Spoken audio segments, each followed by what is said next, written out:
So I'm going to show you how to use doodle.com to set up a meeting. So we're going to go to doodle.com. Once we sign in, it's going to bring up your dashboard, and you can create your doodle by clicking group meeting. You can create the meeting here. You can create a one-on-one meeting to where it's just 2 people, or you can create a survey. So we're just going to create a group meeting for now.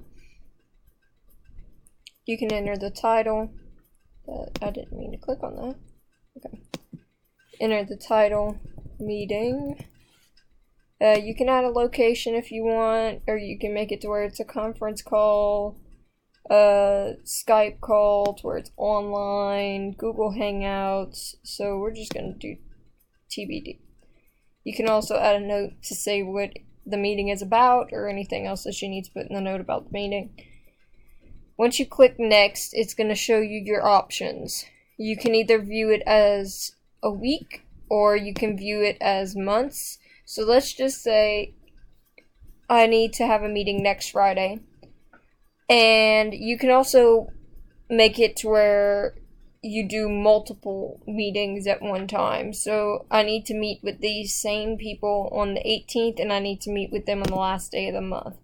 I can add a time, so we're going to just say that it's from 11 o'clock until 12 o'clock. We're just going to make it an hour.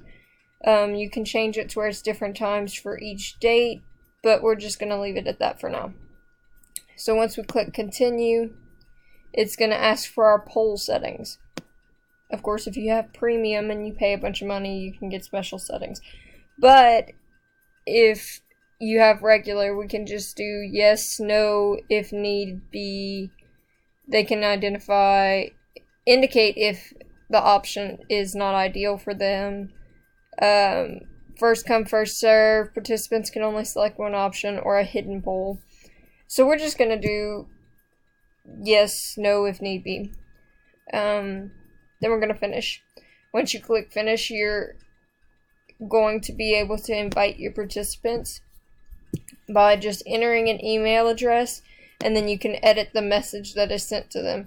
Once you click send, they will get this for the meeting, and it'll show up in table form or in calendar form, whichever way they have it, but it'll show up, and you just click on them to say whether you can make it, whether you can only make it to one, whether you might be able to make it. Totally depends on your situation, but that's how you make a meeting.